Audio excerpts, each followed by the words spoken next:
जय बद्री केदार दोस्तों, स्वागत है आपका बीआरटी टीचिंग प्लेटफॉर्म पर। तो आज हम हिंदी पढ़ेंगे और हिंदी का हम पढ़ेंगे हिंदी के मुख्य तथ्य, हिंदी कहाँ से आई, हिंदी के बारे में वगैरह वगैरह, जिससे हम अभी तो मुख्य तथ्य पढ़ेंगे, इसके बाद हम धीरे धीरे हिंदी आगे करेंगे। तो चलिए ज़्यादा टाइम वेस्ट ना करते हुए हम पढ़ते हैं हिंदी भाषा का विकास। हिंदी भाषा का विकास कैसे हुआ। हिंदी विश्व की लगभग 3000 भाषाओं में से एक है। आकृतीय या रूप के आधार पर हिंदी वियोगात्मक या विश्लेषित है भाषा है। भाषा परिवार के आधार पर हिंदी भारतीय इंडो यूरोपियन परिवार की भाषा है। भारत में चार भाषाई परिवार भारतीय, द्रविड़, आस्ट्रिक व चीनी तिब्बती मिलते हैं। भारत में बोलने वालों के प्रतिशत के आधार पर भारतीय परिवार सबसे बड़ा भाषा परिवार है। जो भारतीय का प्रतिशत है 73%, द्रविड़ का है 25%, आस्ट्रिक का है 1.3%, चीनी तिब्बती का है 0.7%। हिंदी 73%। जो हिंदी जो भारतीय यूरोपीय की भारतीय ईरानी शाखा के भारतीय आर्य इंडो आर्यन उपशाखा की एक भाषा है। भारतीय आर्य भाषा को 3 कालों में विभक्त किया गया है: प्राचीन भारतीय आर्य भाषा, मध्यकालीन भारतीय आर्य भाषा और आधुनिक भारतीय आर्य भाषा। जो प्राचीन भारतीय आर्य भाषा है 1500 ईसा पूर्व से लेकर 500 ईसा पूर्व के बीच का है। इसमें वैदिक संस्कृत व लौकिक संस्कृत। मध्यकालीन भारतीय आर्य भाषा 500 ईसा पूर्व से 1000 ईसा पूर्व, पाली, प्राकृतिक, अपभ्रंश। आधुनिक भारतीय आर्य भाषा 1000 ईस्वी से और अब तक जो चल रही है उसमें हिंदी भाषाएं बांग्ला, उड़िया, असमिया, मराठी, गुजराती, पंजाबी, सिंधी आदि। ठीक है। अब जो वैदिक काल था, वैदिक पाणिनि द्वारा 1500 ईस्वी पूर्व से 1000 ईस्वी पूर्व संस्कृत प्रयुक्त नाम था। लौकिक संस्कृत भाषा पाणिनि द्वारा 1000 ईस्वी पूर्व से 500 ईस्वी पूर्व संस्कृत प्रयुक्त नाम। मध्यकालीन भारतीय आर्य भाषा प्रथम आकृतिकाल पाली। प्रथम जो मध्यकालीन भारतीय आर्य भाषा था, जो प्रथम आकृतिकाल था पाली, 500 ईसा पूर्व भारत की प्रथम देश भाषा। भगवान बुद्ध के सारे उपदेश पाली में ही हैं। जो पाली भाषा है 500 ईसा पूर्व से जिसमें भगवान बुद्ध के सारे जो 500 ईसा पूर्व से लेकर और 1000 ईस्वी तक है, तो उसमें भगवान बुद्ध के सारे उपदेश भी पाली भाषा में है। द्वितीय जो प्राकृतिक काल था उसमें भगवान महावीर के सारे उपदेश प्राकृतिक में हैं। भगवान महावीर के सारे उपदेश प्राकृतिक में हैं। ठीक है। अब तृतीय प्राकृतिक काल अपभ्रंश 500 से लेके 1000 ईस्वी, अवहट 900 से लेके 1100 ईस्वी संक्रांतिकालीन भाषा है। संक्रमणकालीन और संक्रांतिकालीन भाषा है। कौन सी है? अवहट 900 से लेके 1100 ईस्वी के बीच। तृतीय प्राकृतिक काल अपभ्रंश 500 से लेके 1000 ईस्वी। ठीक है। चलिए, आधुनिक आर्य भाषा हिंदी, प्राचीन हिंदी 1100 ईस्वी से 1400 ईस्वी। जो प्राचीन हिंदी थी वो 1100 ईस्वी से 1400 ईस्वी के बीच, और जो मध्यकालीन हिंदी है वो 1400 ईस्वी से 1800 ईस्वी के बीच। आधुनिक हिंदी 1800 ईस्वी से अब तक। हिंदी की आदि जननी संस्कृत है। संस्कृत पाली प्राकृतिक भाषा से होती हुई अपभ्रंश तक पहुंचती है। फिर अपभ्रंश अवहट से गुजरती हुई प्रारंभिक हिंदी का रूप लेती है। सामान्यतः हिंदी भाषा के इतिहास का आरंभ अपभ्रंश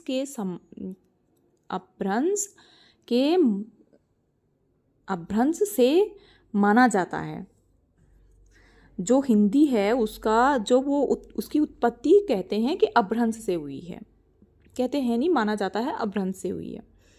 हिंदी का विकास क्रम संस्कृत, पाली, प्राकृतिक, अपभ्रंश, अपभट, प्राचीन, प्रारंभिक हिंदी। विकास चिन्ह के लिए प्रयुक्त संकेत। हिंदी, पाली, आप इसको 1-2 बार भी पढ़ेंगे। हिंदी तो संस्कृत, पाली, प्राकृतिक, अपभ्रंश, अपभट, प्राचीन, प्रारंभिक हिंदी। सौ प प्रा अ प्रा, इसका आगे के एक एक अक्षर लेके भी आप इसको एक शॉर्ट ट्रिक बना के पढ़ सकते हैं। अपभ्रंश भाषा का विकास 500 ईस्वी से लेकर 1000 ईस्वी के मध्य हुआ और इसमें साहित्य का आरंभ 8वीं सदी स्वयंभू कवि से हुआ। जो अपभ्रंश है उसमें साहित्य का आरंभ 8वीं सदी के स्वयंभू कवि से हुआ, जो 13वीं सदी तक जारी रहा। 8वीं सदी से 13वीं सदी तक जारी रहा। अपभ्रंश, अप, धन, भ्रंश, धन, ज्ञ शब्द का यों तो शाब्दिक अर्थ है पतन, किंतु अपभ्रंश साहित्य से अभिष्ट है। प्राकृतिक भाषा के विकसित भाषा विशेष का साहित्य। मुख्य रचनाकार स्वयंभू अपभ्रंश का वाल्मीकि,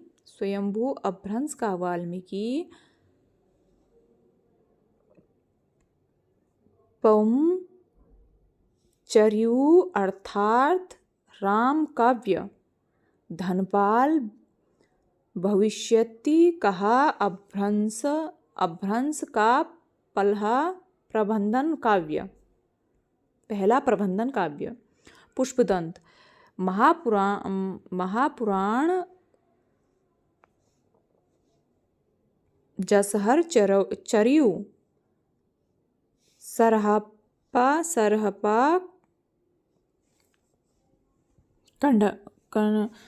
कंडहप्पा आदि सिद्धांतों की रचनाएं, चर्या पद, दोहाकोशी आदि।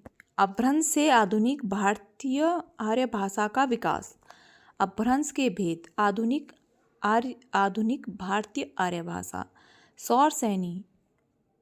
सौरसैनी है, अपभ्रंश के भेद कह रहा है। सौरसैनी पश्चिमी हिंदी, राजस्थानी, गुजराती। सौरसैनी के अंदर आते हैं पश्चिमी हिंदी, राजस्थानी, गुजराती। अर्धगामी के अंदर आती है पूर्वी हिंदी। मगधी के अंदर आती है बिहारी, उड़िया, बांग्ला, असमिया। बिहारी, मगधी के अंदर आती है बिहारी, उड़िया, बांग्ला, असमिया। खस आती है पहाड़ी। सौरसैनी से प्रभावित है। जो पहाड़ी है वो सौरसैनी से प्रभावित है। ब्राचट जो आती है पंजाबी, सौरसैनी से प्रभावित है। सिंधी, महाराष्ट्रीय, मराठी। अवहट अपभ्रष्ट शब्द का विकृत रूप है। इसे अपभ्रंश या अपरिवर्तित अपभ्रंश कह सकते हैं। अवहट अपभ्रंश और आधुनिक भारतीय आर्य भाषाओं के बीच की संक्रमणकालीन संक्रांतिकालीन भाषा है। इसका कालखंड 1900 ईस्वी से 1100 ईस्वी तक निर्धारित किया जाता है। वैसे साहित्य में इसका प्रयोग 14वीं सदी तक होता रहा है। ठीक है, 14वीं सदी तक होता रहा है।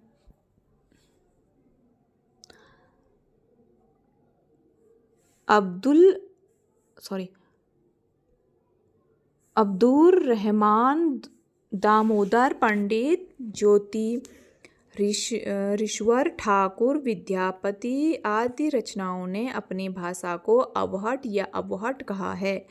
विद्यापति प्रकृति की तुलना में अपनी भाषा को मधुरतर बताते हैं।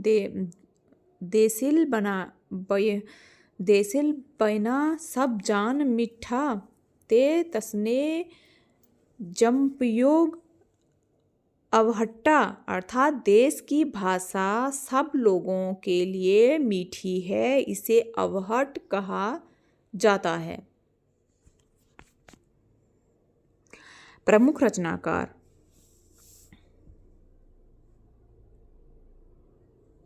अब्दुर रहमान संदेह रासय संदेह रासक दामोदर पंडित उक्त व्यक्ति प्रकरण ज्योतिश्वर ठाकुर वर्ण रत्नाकर विद्यापति कीर्तिलता रोड कवि राउल आदि। प्राचीन या पुरानी हिंदी, प्रारंभिक या आरंभिक हिंदी, आदिकालीन हिंदी। मध्य देशीय भाषा परंपरा की विशिष्ट उत्तराधिकारिणी होने के कारण हिंदी का स्थान आधुनिक भारतीय आर्य भाषाओं से सर्वोपरि है। प्राचीन हिंदी से अभिप्राय है अपभ्रंश अवहट के बाद की भाषा। हिंदी का आदिकाल हिंदी भाषा का शिशुकाल है।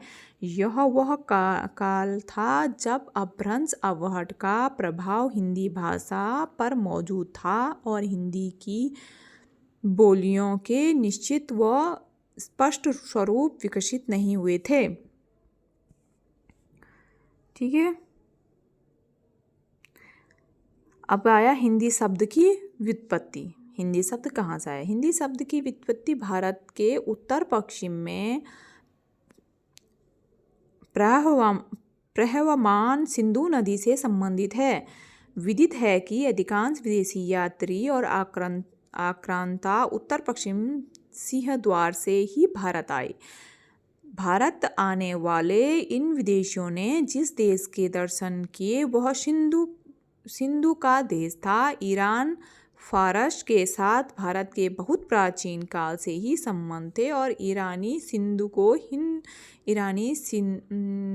को हिंदू कहते थे। सिंधु हिंदू सौ का ह में जो सिंधु हिंदू का है 100 का ह में तथा ध का द में परिवर्तन पहलवी भाषा प्रकृति के अनुसार ध्वनि परिवर्तन से हुआ। हिंदू से हिंद बना और फिर हिंद में फारसी भाषा के संबंध कर प्रत्यय ई लगने से हिंदी बन गया। हिंदी का अर्थ है हिंद का। इस प्रकार हिंदी शब्द की व्युत्पत्ति हिंद देश के निवासियों के अर्थ में हुई। आगे चलकर यह शब्द हिंद की भाषा के अर्थ में प्रयुक्त होने लगा। उपयुक्त बातों से 3 बातें सामने आती हैं। हिंदी भाषा का विकास कई चरणों में हुआ। सिंधु, हिंदू, हिंद, हिंदी। सिंधु से हिंदू हुए, हिंदू से हिंद हुए, हिंद से प्लस ई मिला और प्लस हिंदी हो गई। हिंदी मूलतः फारसी का है, ना कि हिंदी भाषा का।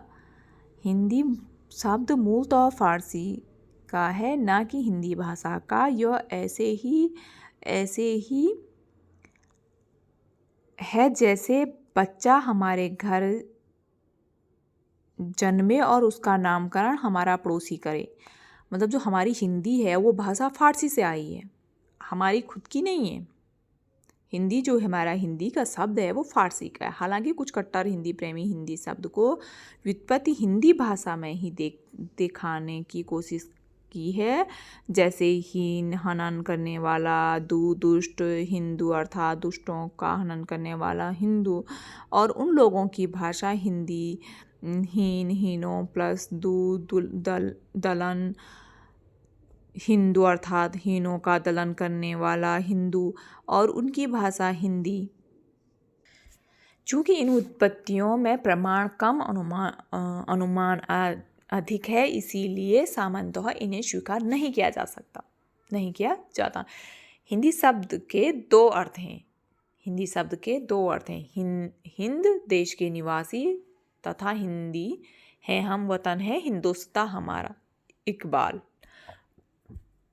और हिंद की भाषा, हाँ, हम यह बात अलग है कि अब यह शब्द इन दो आरंभिक अर्थों से पृथक हो गया है। इस देश के निवासियों को अब कोई हिंदी नहीं कहता, बल्कि भारतवासी हिंदुस्तानी आदि कहते हैं।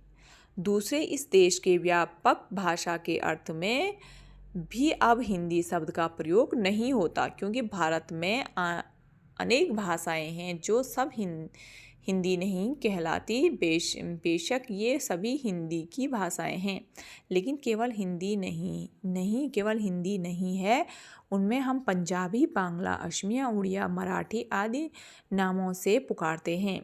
इसीलिए हिंदी की इन सब भाषाओं के लिए हिंदी शब्द का प्रयोग नहीं किया जाता।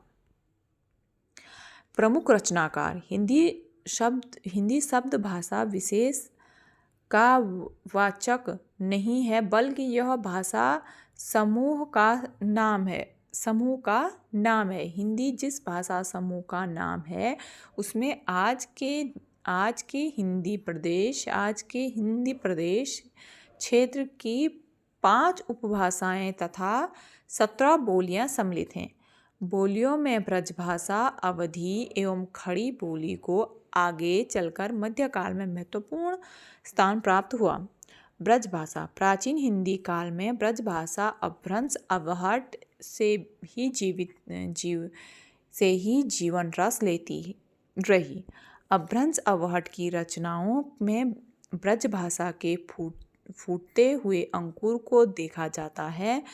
ब्रजभाषा साहित्य का प्राचीनतम उपलब्ध ग्रंथ सुधीर अग्रवाल का प्रद्युम्न चरित्र 1354 ईस्वी है। अवधी की पहली कृति मुल्ला दाऊद की चंदायन या लोर कहा 1370 ईस्वी मानी जाती है। इसके उपरांत अवधी भाषा के साहित्य का उत्तरोत्तर विकास होता गया। खड़ी बोली। प्राचीन हिंदी काल में रचित खड़ी बोली साहित्य में खड़ी बोली के आरंभिक प्रयोगों से उसके आदि रूप या बीज रूप का आभास मिलता है। खड़ी बोली का आदिकालीन रूप सरहप्पा आदि सिद्धों गोरखनाथ आदि नाथों, अमीर खुसरो जैसे सूफियों, जयदेव, नामदेव, रामानंद आदि संतों की रचनाओं में उपलब्ध है। इन रचनाओं में हमें अपभ्रंश अवहट से निकलती हुई खड़ी बोली स्पष्ट दिखाई देती है। मध्यकालीन हिंदी। मध्यकाल में हिंदी का स्वरूप स्पष्ट हो गया तथा उसकी प्रमुख बोलियां विकसित हो गई। इस काल में भाषा के 3 रूप निखर कर सामने आए: ब्रजभाषा, अवधी व खड़ी बोली। ब्रजभाषा और अवधी का अत्यधिक साहित्यिक विकास हुआ तथा तत्कालीन ब्रजभाषा साहित्य को कुछ देशी राज्यों का संरक्षण भी प्राप्त हुआ। इनके अतिरिक्त मध्यकाल में खड़ी बोली के मिश्रित रूप का साहित्य में प्रयोग होता रहा। इसी खड़ी बोली का 14वीं सदी में दक्षिण में प्रवेश हुआ, अतः वहाँ इसका साहित्य में अधिक प्रयोग हुआ। 18वीं सदी में खड़ी बोली को मुसलमान शासकों का संरक्षण मिला तथा इसके विकास को नई दिशा मिली। प्रमुख रचनाकार। ब्रजभाषा। हिंदी के मध्यकाल में मध्य देश की महान भाषा परंपरा के उत्तरदायित्व का पूरा निर्वाह ब्रजभाषा ने किया। यह अपने समय के परिनिष्ठ व उच्च कोटि की साहित्यिक भाषा थी, जिसको गौरवान्वित करने का सर्वाधिक श्रेय हिंदी के कृष्ण भक्त कवियों को है। पूर्व मध्यकाल अर्थात भक्तिकाल में कृष्ण भक्त कवियों ने अपने साहित्य में ब्रजभाषा का चरम विकास किया।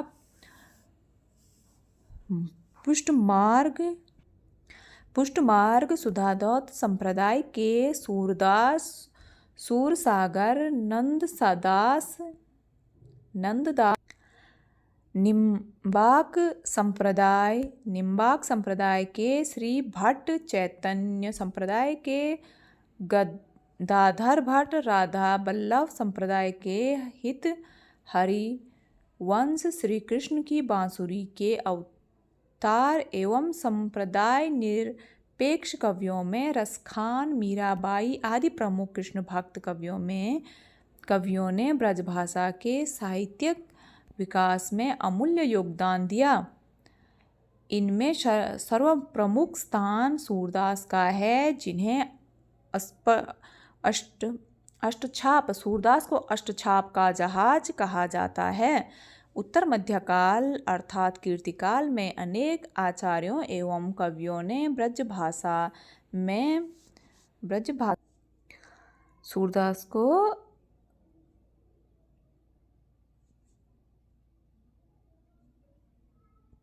अष्टछाप का जहाज,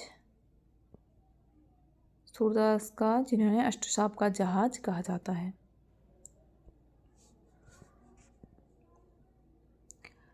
ठीक है। अच्छा, रीतिबद्ध कवियों में केशवदास, मतीराम, बिहारी देवी पद्माकर, भिखारी दास, सेनापति मतीराम आदि तथा रीतिमुक्त कवियों में घनानंद, आलम बोधा आदि प्रमुख हैं। ब्रजबुल बंगाल में कृष्ण भक्त कवियों द्वारा प्रचारित भाषा का नाम स्वतंत्रता संग्राम के दौरान हिंदी का राष्ट्रीय भाषा के रूप में विकास।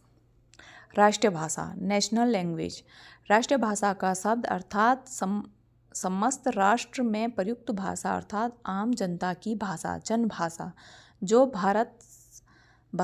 भाषा समस्त राष्ट्र में जन जन के विचार विमर्श का माध्यम हो, वह राष्ट्रभाषा कहलाती है। राष्ट्रभाषा राष्ट्रीय एकता एवं राष्ट्रीय संवाद संपर्क की आवश्यकता की उपज होती है। वैसे तो सभी भाषाएं राष्ट्रभाषाएं होती हैं, किंतु राष्ट्र की जनता जब स्थानीय एवं तत्कालिक हितों व पूर्वाग्रहों से ऊपर उठकर अपने राष्ट्र की कई भाषाओं में से किसी एक भाषा को चुनकर उसे राष्ट्रीय अस्मिता का एक आवश्यक उपादान समझने लगती है, तो वह राष्ट्रभाषा है। स्वतंत्रता संग्राम के दौरान राष्ट्रभाषा की आवश्यकता होती है। भारत के संदर्भ में इस आवश्यकता की पूर्ति हिंदी ने किया। यही कारण है कि हिंदी स्वतंत्रता संग्राम के दौरान विशेषतः 1900 ईस्वी से 1947 राष्ट्रभाषा बनी। राष्ट्रभाषा शब्द कई संवैधानिक शब्द नहीं है, बल्कि यह प्रयोगात्मक, व्यवहारात्मक व जन मान्यता प्राप्त शब्द है। राष्ट्रभाषा सामाजिक सांस्कृतिक मान्यताओं परंपराओं के द्वारा सामाजिक सांस्कृतिक स्तर पर देश को जोड़ने का काम करती है। अर्थात राष्ट्रभाषा की प्राथमिक शर्त देश में विभिन्न समुदायों के बीच भावनात्मक एकता स्थापित करना है। राष्ट्रभाषा का प्रयोग क्षेत्रीय, विस्तृत और देशव्यापी होता है। राष्ट्रभाषा सारे देश की संपर्क भाषा होती है। इसका विकास जनाधार है। ठीक है, इसकी मेन पॉइंट पढ़ते हैं हम हिंदी के। जरा आपने राष्ट्रभाषा भी पढ़ दी। अभी आगे इसमें राष्ट्रभाषा आपको इसके बारे में अंग्रेज़ों का योगदान है। अब आप बताइए कि अंग्रेज़ों का जैसे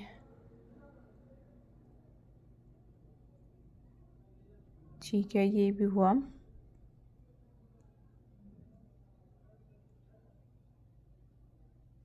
चलिए, आप जैसे एक इम्पॉर्टेंट पॉइंट, राष्ट्रभाषा आंदोलन हिंदी आंदोलन से संबंधित धार्मिक सामाजिक संस्थाएं। नाम: ब्रह्म समाज, मुख्यालय कलकत्ता, स्थापना 1828 ईस्वी, संस्थापक राजाराम मोहन राय। प्रार्थना समाज मुंबई 1867 ईस्वी, आत्मारंग पांडुरंग। आर्य समाज मुंबई 1875 ईस्वी, दयानंद सरस्वती।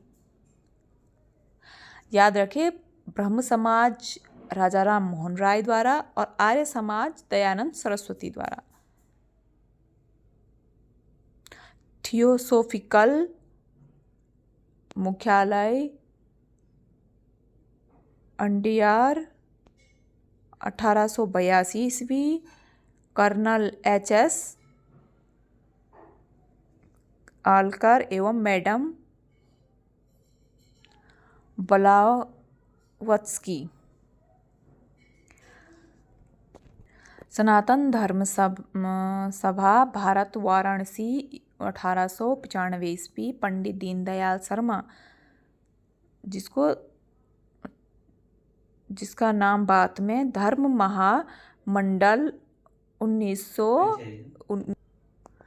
सनातन धर्म सभा भारत वाराणसी 1865 ईस्वी, पंडित दीनदयाल शर्मा, धर्म महामंडल 1902 में नाम परिवर्तन हुआ सनातन धर्म सभा का। रामकृष्ण मिशन बेलूर 1897 ईस्वी, विवेकानंद। थैंक यू दोस्तों। अगर आपको अच्छा लगा हो तो लाइक शेयर सब्सक्राइब कर दें। अगर आपको ऐसे ही अगर लूसेंट पढ़ना है तो आप हमारे मोटिवेशन के लिए हमें लाइक करें, सब्सक्राइब करें, जिससे हमें लगे आपको अच्छा लगा। तो मैं अब हिंदी की लूसेंट बुक से कंटिन्यू हिंदी के इम्पोर्टेंट क्वेश्चन आपको इम्पोर्टेंट टॉपिक क्वेश्चन आपको पढ़ाती रहूँगी। अगला टॉपिक हमारा रहेगा राजभाषा संघ की भाषा। इसमें आर्टिकल रहेंगे, हमारे समय किस किस आर्टिकल में है, और हिंदी की संवैधानिक स्थिति के बारे में रहेगा, और स्वतंत्रता के बाद हिंदी का भारत के रूप में विकास। अगला टॉपिक हमारा ये रहेगा। Thank you for watching. Like share subscribe.